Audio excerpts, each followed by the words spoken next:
Whoa! Welcome back. You know, we should probably redo it, alright? Click. Hey, welcome back to another episode of Journey Through the Darkside. One take, wonder. That's what we do here. We don't have to do any retakes. Welcome back to the Journey to the Darkside. Do we need to welcome them back two different ways?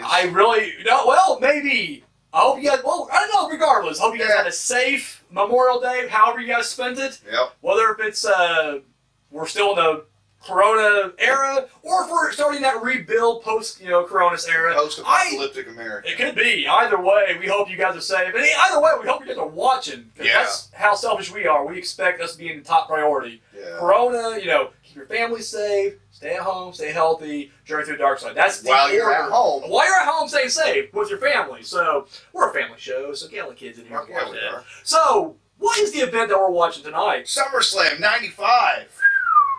August 27th, 1995.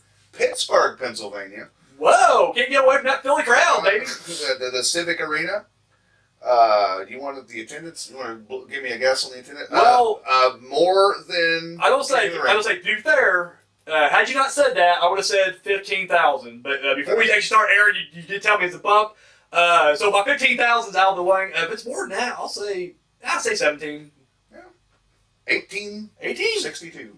See, it's funny you're like, business on toys. Like, it seems like you're doing pretty good for 95. Just saying. I mean, now we haven't checked the in-your-house ones, so who knows? Those are your, Yeah, those are your, they're B anyway, but it seems like maybe they're the ones that are like in the shitters, like 3,000 or whatever. Yeah, on a side tear here. Go ahead.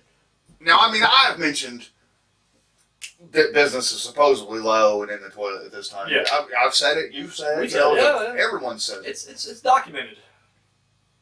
I don't know what the toilet is exactly, but I'm not saying that business was great, but they're still doing fucking hella numbers compared to today's business when everybody just is all over it. And now it's like now they're hot again. It's like it's another hotbed of pro wrestling, but it seems like WWE's numbers just can't quite climb up there. I mean, it's like I'm with you. Like I'm starting to really in the toilet. I keep reading these attendance figures every week, and it's like. Those are good numbers. I haven't done any research myself. I'm just gonna guess house show numbers are probably down, and like I said, maybe the TV tapings or whatever.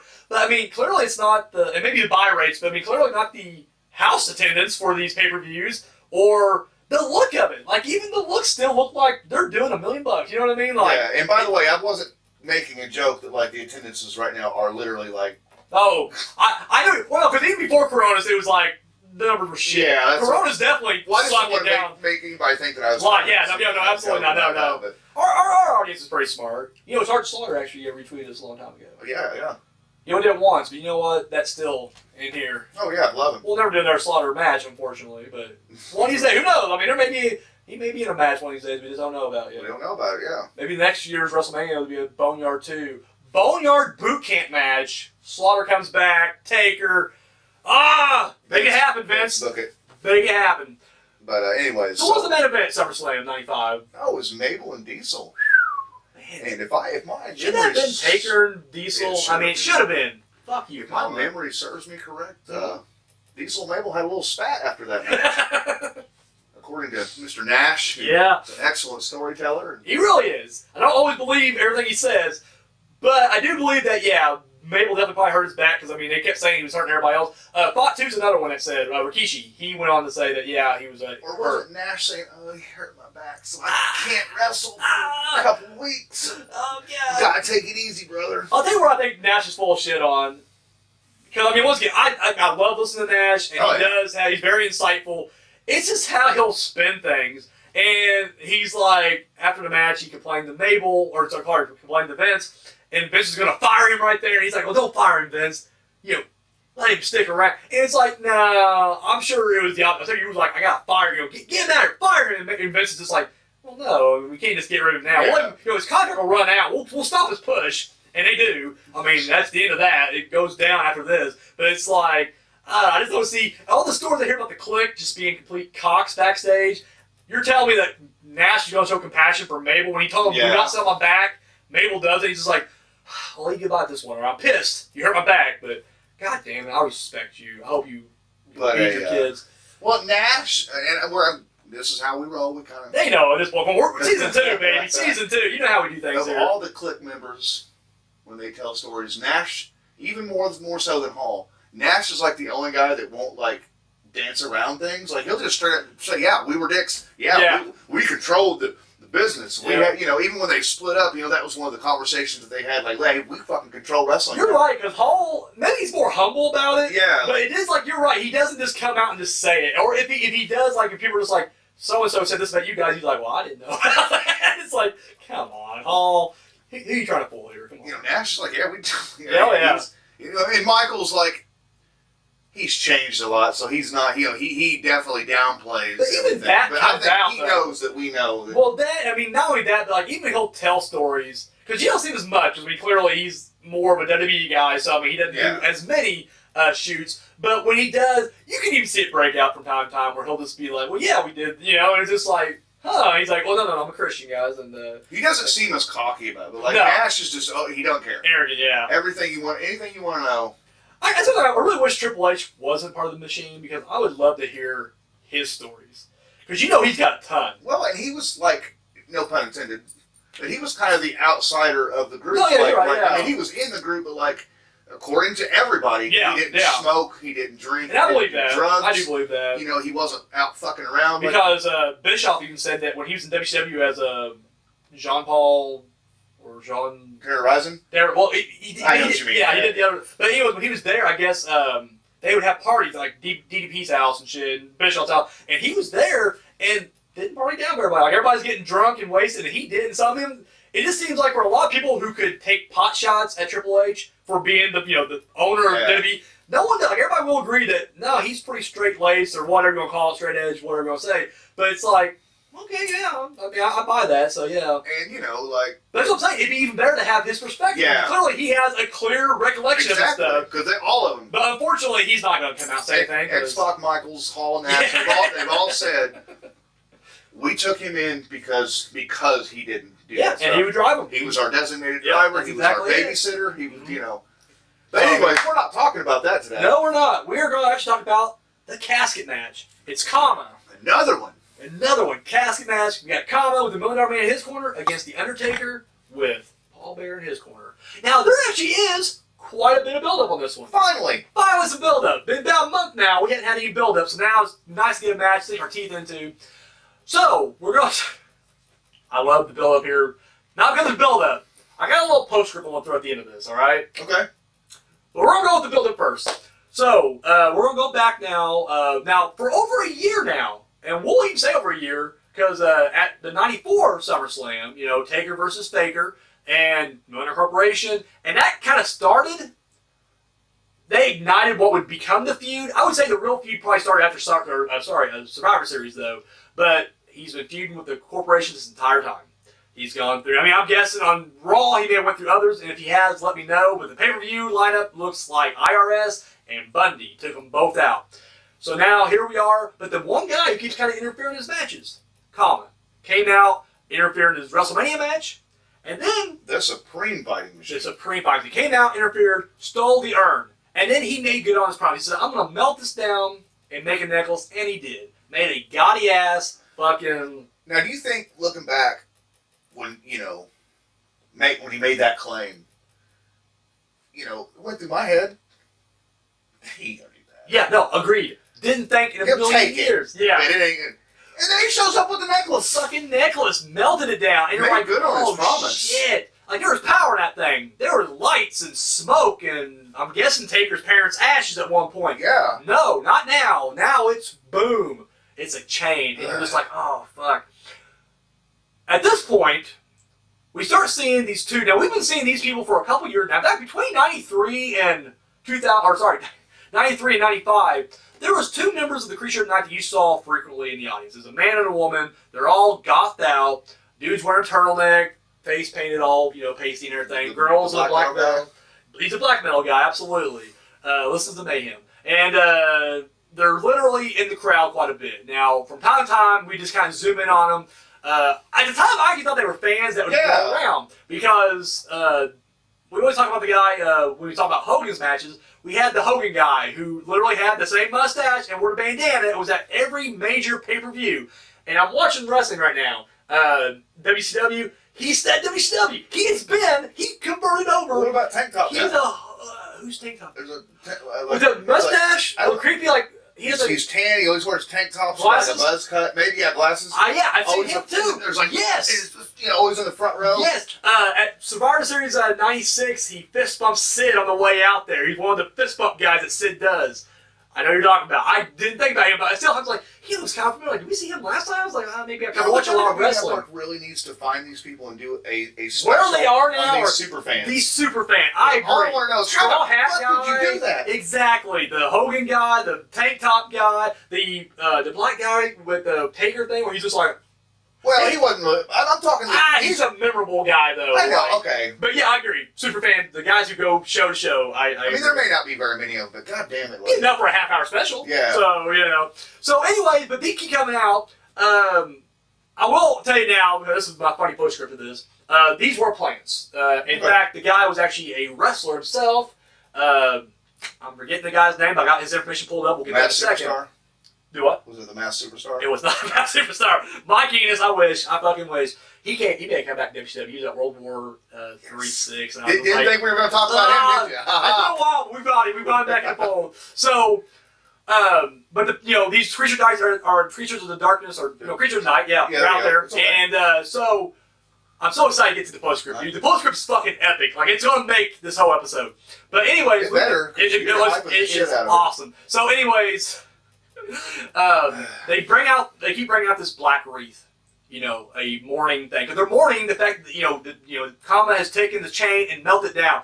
And the Taker, he has lost the essence that gives him the power. And the creatures of the Darkside are trying to give him, the creatures of the night, we're the creatures of the Darkside, journey through it, are, he's feeding on their power now. But once again, everybody's in, mourning. And even at the King of the Ring, before this feud escalated, during Kama and HBK's match, the wreath is out there. He takes it and he rips it up. King of the Ring rolls around. We talked about it last week. We won't go into much detail, but Kama comes out, interferes, costs Taker the match and his spot in the King of the Ring. Ends it. And Taker actually suffers a very rare pinfall loss. Over. So, at that point now, Taker's pissed, and Gorilla Monsoon, the acting president at the time, went ahead and booked the match, Kama versus Taker, one-on-one at SummerSlam. Now, in the weeks leading up to this, we keep seeing these plants, these creatures of the night, out there. And it becomes a weekly thing when they keep putting the wreath out there, and he comes by and rips it up and fucking stomps it. Keeps doing it. And then at one point, the week before heading into this match, he gets fed up and takes it to the ring, and he just, cuts a little promo, Taker will beat your ass, whatever, blah, blah, blah. Stomps it, and he goes out, him and DiBiase leave. But then the guy runs in, and he's getting the flowers back up. And Kama sees him, and he's like, nope. And he runs down there and beats the shit out of this dude. Beats the shit out of one of Taker's disciples, one of his creatures of the night. Puts him down. The girl who literally shows any emotion, she's crying, takes him out. Monsoon decided, you know what, that was completely uncalled for. And Taker's clearly pissed about it. So we're going to sell this a different way now. It was going to be a one-on-one, but guess what now? And it's mandatory, casket match. Forced him into it. And I was like, yes! And that's how we get this match. Now, that's the kayfabe thing. And, I like saying kayfabe land. And that creature of the night follower, to me, he was, he's a strong fan. And that's probably where it ends. And it's probably where it needs to end because...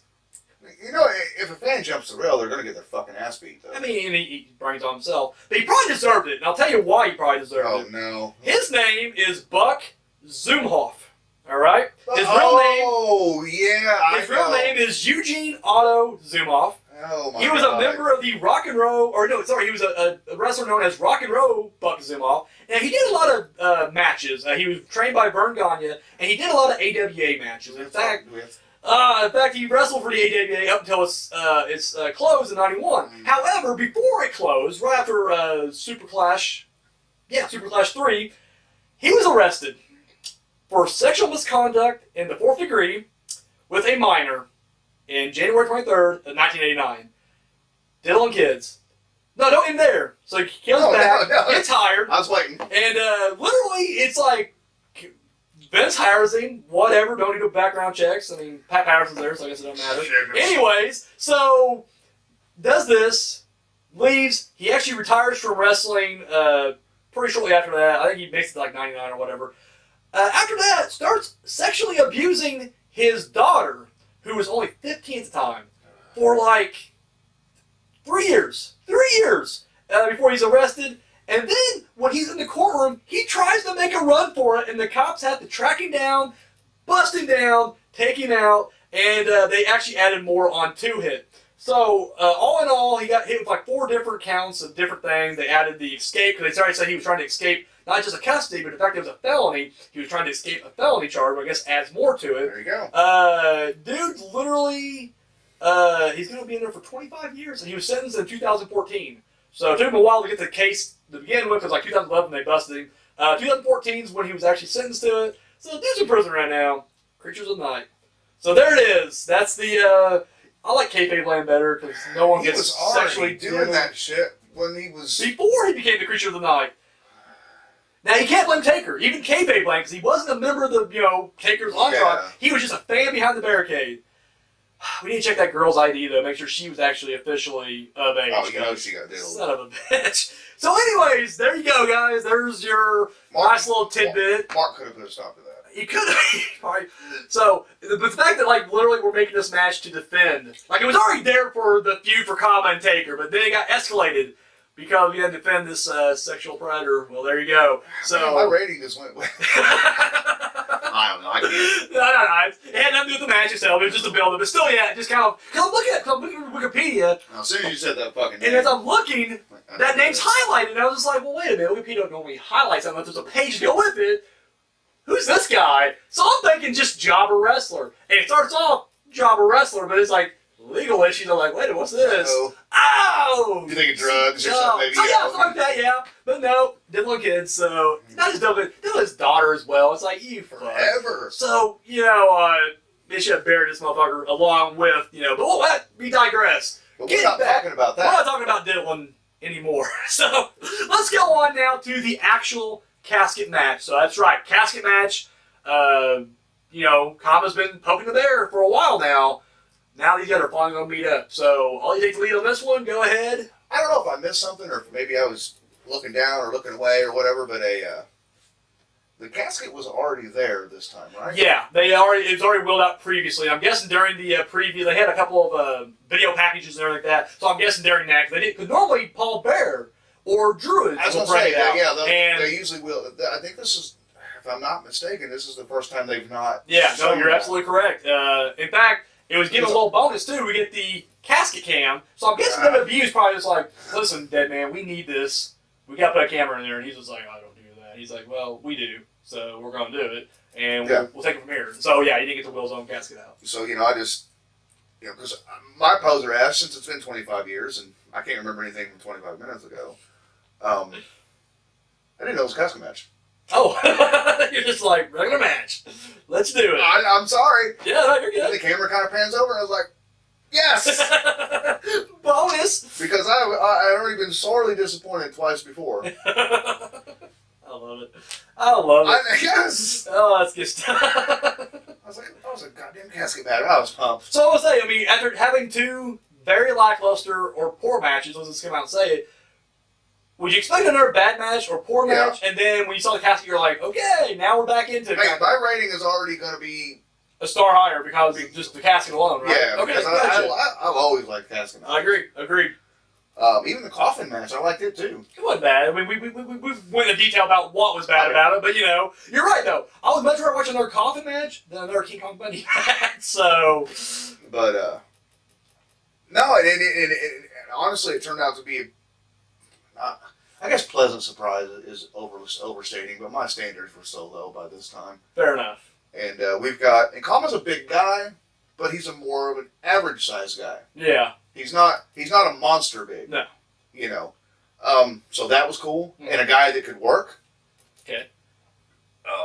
But it's. Do you think the fact that he's an average sized guy? I mean, he's a big guy, but he's average. Like, the average size is a really poor way to. Well, compared to Taker, I guess you could say though he was.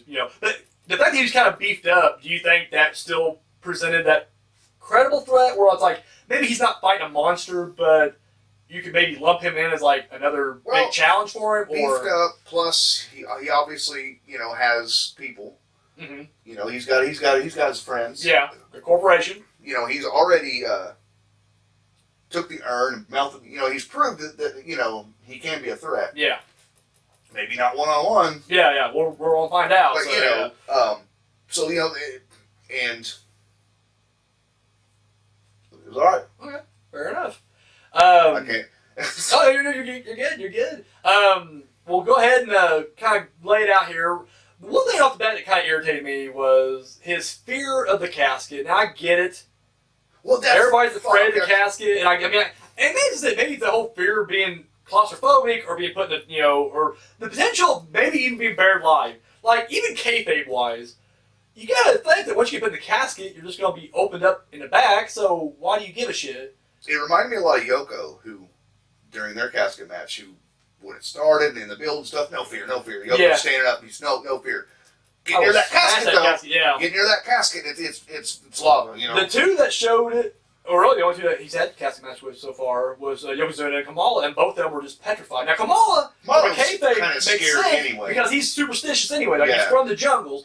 Yokozuna, it worked because at least he was showing the fear leading up to it. But it's like here they never really showed any promos of Kama being afraid of it. So like out of nowhere, there's this scene where he gets like thrown out. He's like, I'm on the casket. It's like, yeah, you're on the casket, and he won't show that fear again the rest of the match. Like I could see Papa Shango acting more like that than Kama. But see, I see even less with it. I feel like Shango that'd be his realm, and that's where. Well, okay, but and again with the superstition though. Yeah, okay, fair enough. But then to me, it's where I'm also drawn to. I mean, granted, in Vince's world, who's Papa Shango? I know. They don't know this guy. In my world, though, as a kid watching it, I knew that was Papa Shango. So I'm just like, that's even weirder. Like, you should be like, in fact, I would incorporate that. Like, listen, not only am I the fucking fighting supreme, fighting machine, I also dabble in the dark arts. Like, I've had that run. Guess what? That casket ain't gonna scare me. So it just seemed like doubly like, come on. And the fact that he doesn't show fear the rest of the match either. I know. It was a one-time, and then that's it. On a side note, another road here, like, I was very disappointed with the Kama character because it's like because I think Papa Shango today would be just as effective as the Undertaker. Agreed. You can't do that a lot, but I think Papa Shango and Undertaker would have been two mythological, supernatural characters that would still work, and he may, in some cases, may have been scarier than the Undertaker.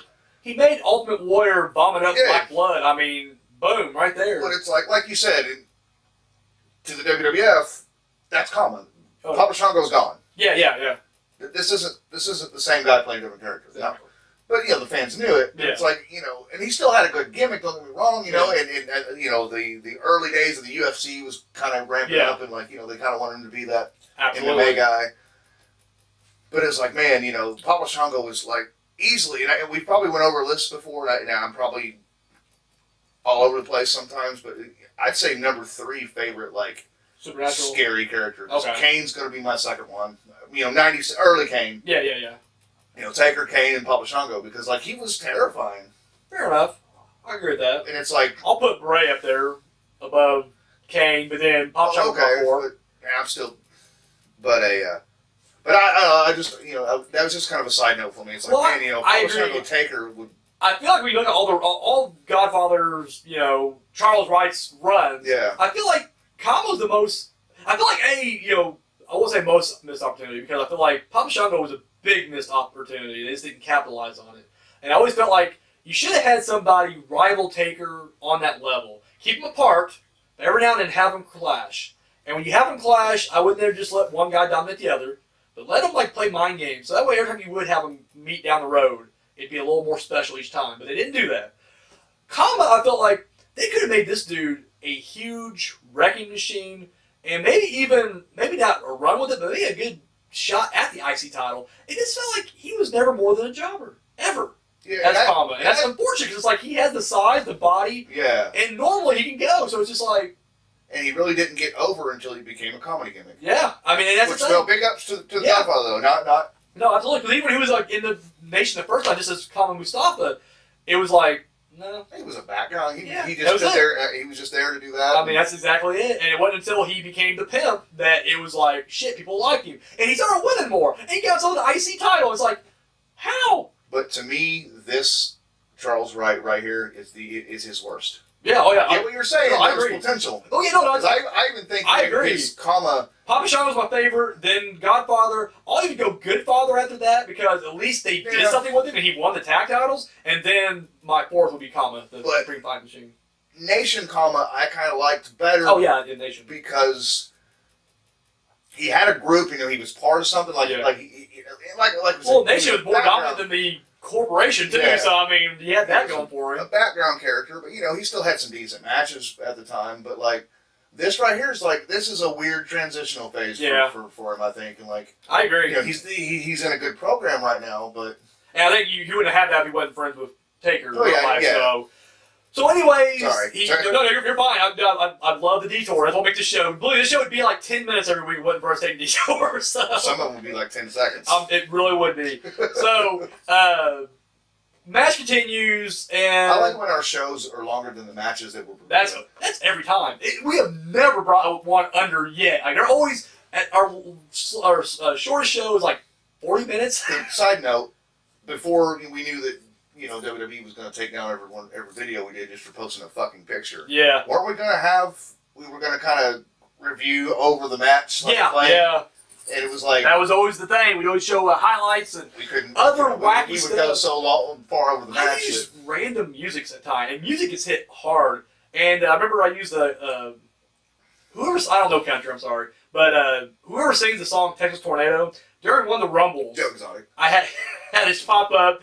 And it was just a video clip, and I was like, we're going to get flagged for this. We get flagged, but not for the song. We get flagged for fucking knobs getting thrown out of the Royal Rumble. And they're like, you can't show that. And I'm like, I just showed music that's copywritten to, whatever. But fuck it. Fuck YouTube, fuck this. So anyways, So Kama,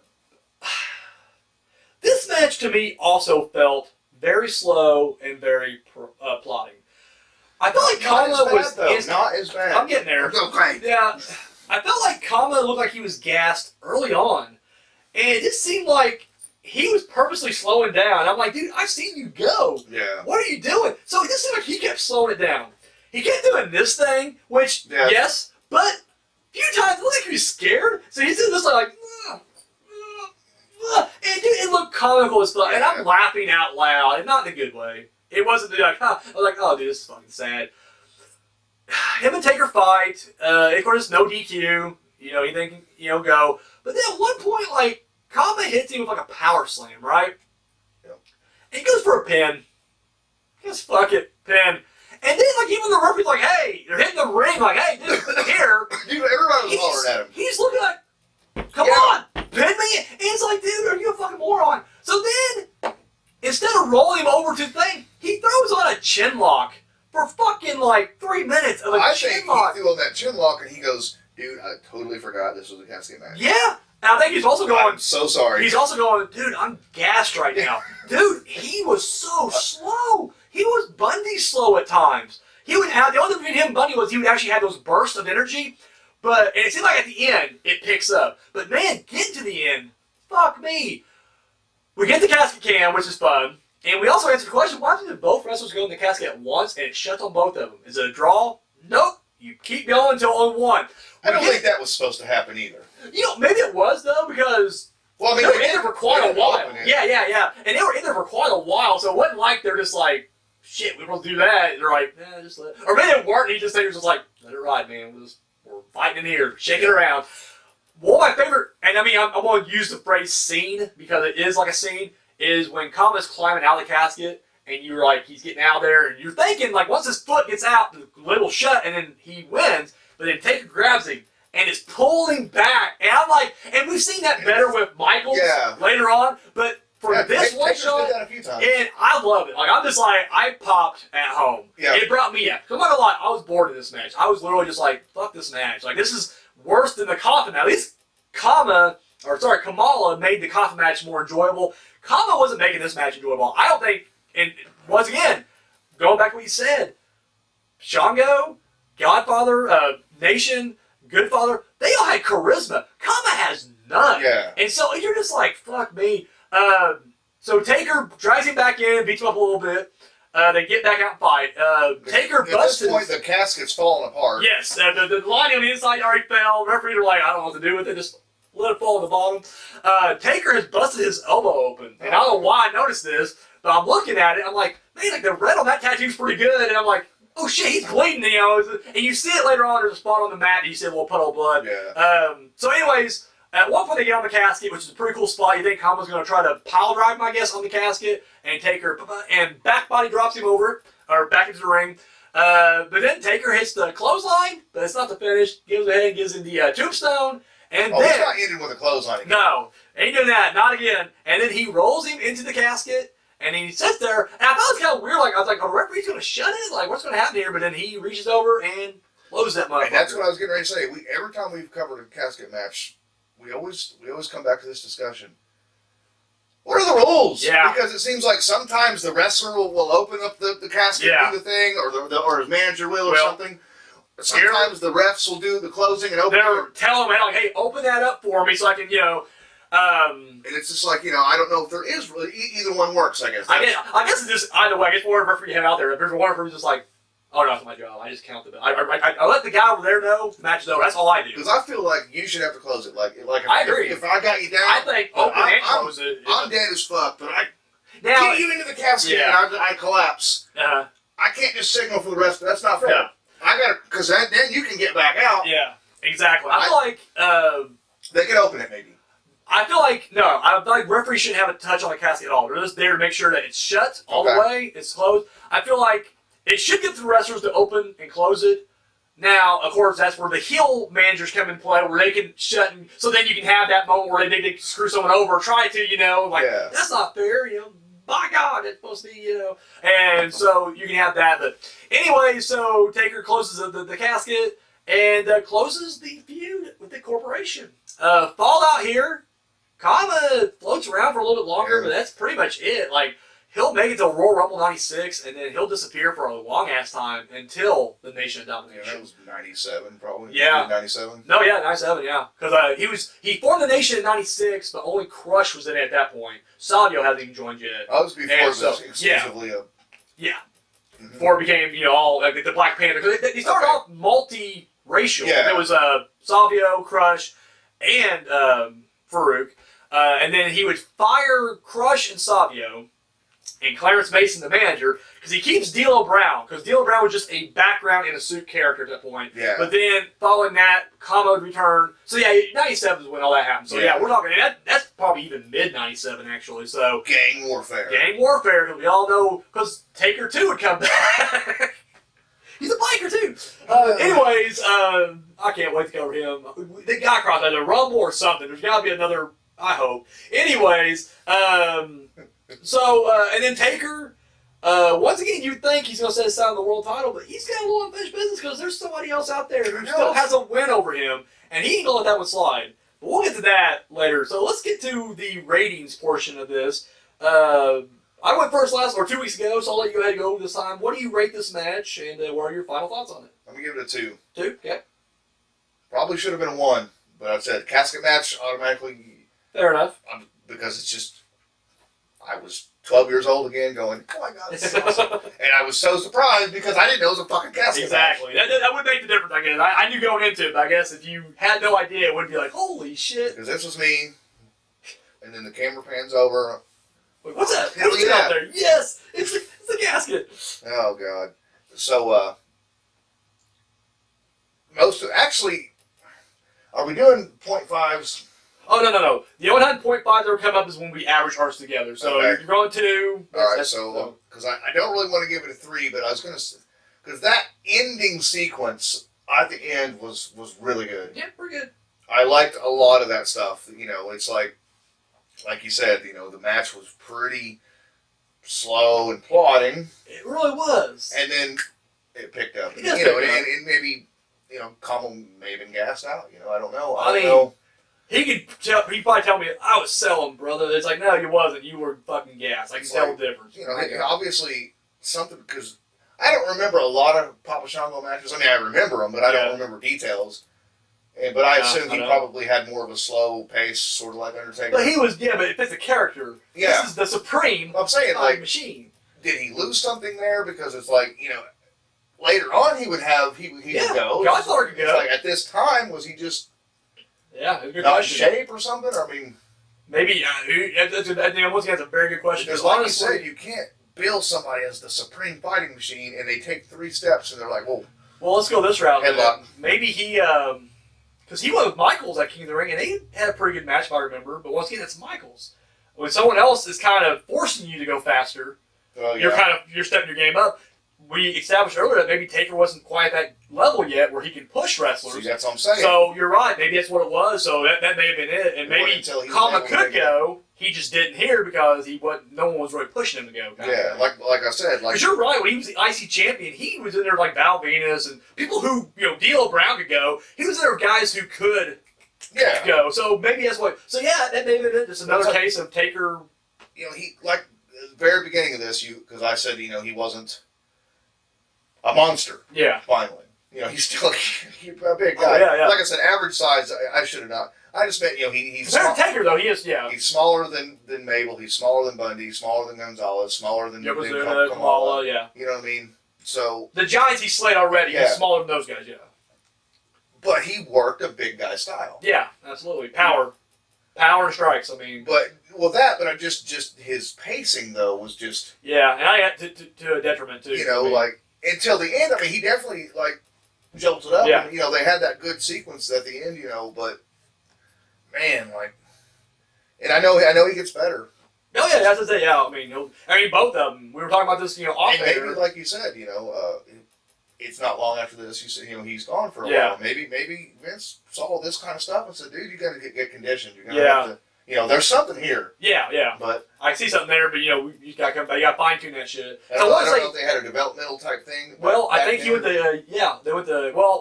yes and no. They farmed the people out of USWA. Okay. Lawlers, and so if I'm not mistaken, if I'm wrong, because I don't have Joey here to tell me. In the comment section, let us know. I believe he went down to USWA for a little bit. Okay. Actually, because that's where D'Lo Brown was in Smoky Mountain for a little bit too. Mm-hmm. And then I think he went through USWA for a brief while, but then they eventually all kind of went up that way and became Nation members. Along with Jimmy Dundee and the other guy, PG-13. They were also USWA guys. But anyways. Yeah, what about Flex Cabana? Was he a USWA guy? I don't know. Oh, fucking Rocky. Shit. Maybe, I was like, gotcha. I know that name. It's like, who the fuck's Flux Cabana? He had like a Colt Cabana for some reason. I was just like, that's not his name. You got me. No. For me, I'm going to agree with you, and we'll even it out at 2. Now, I'm going to be honest with you. Your 2 is probably way better than my 2. I understand. Mine's definitely a generous 2, and I'm only going to give it to him because, A, good build-up, B, good ending, and the fact that this was the final nail in the coffin of the corporation feud. To me, as a kid, I would have been like, yeah, it's one of the feuds of wrestling. Looking back, it's like, dude, this was a time-wasting feud. Like, I'm sorry, corporation sucks. Say corporation Taker or comment taker? No, corporation taker, because like literally it's the entire, The comment taker feud was a big one? Yeah, oh no. And really, as a kid, I would have been like, I know what you mean. This took a whole year. Like, this was history to make it. It's like, no, this was literally just, fuck. We don't want Taker to fight Hart or Michaels or Diesel. No, we gotta keep those guys in their own main event scene. Taker, I'm sorry, and he's too big for the IC title, so it's like, you're not gonna make him fight for that. So it's like, what do? Give him the corporation, and they just kept feeding him basically glorified jobbers. Join them in and he only won. He would. And that I can't wait. I cannot wait for this. Dude, I can't wait for next year. God damn, 95 sucks so much dick. But anyways. Are we almost done with 95? We know, actually, the fact that we've been skipping a lot of In Your Houses, we're getting close to the end because next week we're going to be going to November Survivor Series. So we jumped ahead quite a bit, actually. So, yeah. So next week, Survivor Series. This week, we gave it a 2 overall. Like I said, it's an okay match, but I feel like this month, the theme is just kind of like, these aren't matches I will ever revisit. Ever. And I think that my star also, like I said, like, was begin peeling back the curtain, at least for me, like, when we plan our shows, like he said, we'll do a block at a time. I will watch all those matches in a day. Yeah. Back to back to back. And by the time I got to this match, everything, my soul was gone. Like, yeah. I mean, I agree. I was sucked dry of any one. enthusiasm for doing this, and so it was a welcome surprise that it was decenter. Yeah. Decenter. And see, I'll agree with you in that same sentiment. Just take the match out for the ending. Because, like, literally, I'm doing this the entire... Like, I'm doing this during, like, Bundy and Taker. And then Mabel and Taker, I'm still just like, fuck me. And then this match, I'm still doing it. But then it was that end sequence. Or actually, it wasn't maybe at the end, but like, whenever he was, like, they both go in the coffin, or casket, I was just like, oh, shit, this is getting good now. And, oh, I can't look away now. Like, now it's getting my attention. Yeah. And that's honestly... I mean, we're not Meltzer here. You know, our ratings are very emotional based.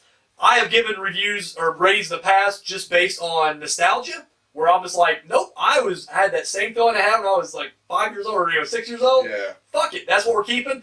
And I've had it where I'm just like, it caught me on a bad day, and I'm tired of watching these shit matches. So it really is. Yeah. If I would have watched this, say we weren't doing this in any particular order, and Daniel would have been like, oh, we're gonna do WrestleMania 25, 26, and then we're going to do that. The casket match. It probably would have got a 0. Yeah, it would have following that. Agreed. Yeah, I mean that's how I feel too. Because honestly, even when I was driving up here, driving down here, I was thinking this is going to be one across the board for me. But then I started talking about the build-up, and then I started talking about the ending sequence. I was like, no, I mean it definitely it's higher than 1. Like you know, we don't give 0.5, so I was like, well. It feels like a 1.5, but I'll give it the 2 just because. I guess if I gave it 1.5, you would give it 2.5, so it would have been 2 anyway. So it's a 2 regardless. So it probably won't make our top 10 at the end of the season, but you know, it is what it is. Yeah, Bundy will though. Don't worry about that. So all right, guys, that's all we got. Thank you again for tuning in. But next week, it's Survivor Series. Survivor Series. So that's all we got, guys. Thank you for watching. I'm Daniel. I'm Simon. See you next week. Oh, shit. Didn't know which run, sorry. Hi. Thank you for watching that video.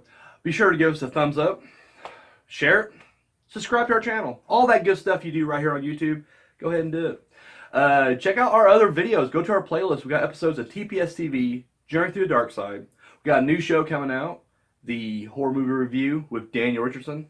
This guy. And of course, our short film, Entropy. You can find all that and more right here on YouTube. And then check out, yeah, look at that. All of our social media right there. And we don't just, you know, copy and paste like the same post and put it on all. No, that's ridiculous. 3 different platforms, 3 different posts. I mean, the behind the scenes stuff you see on Twitter will not be the same stuff you see on Instagram. So there you go right there. So be sure to give us a follow and a like on all that right there. Keep up to date. Have you seen Unspeakable Acts yet? No? Come on. Pick you up the DVD right now. Links over there. Oh, yeah. It's only $7. $3 shipping and handling. And, of course, if you've already seen it and you haven't seen the Public Domain Dungeon yet, boom. $5 DVD right there. So 5 S&P as well. Or, sorry, 3 S&P as well. So there you go. Do that. And if you got the spare change, you want to hit us up, you know, donate a little bit over here to TPS Productions. Our Patreon is right there. Oh, yeah. So that's all we... Oh my God, sorry. I'm getting fired, ain't I? Guys, that's all we got. Thank you for watching.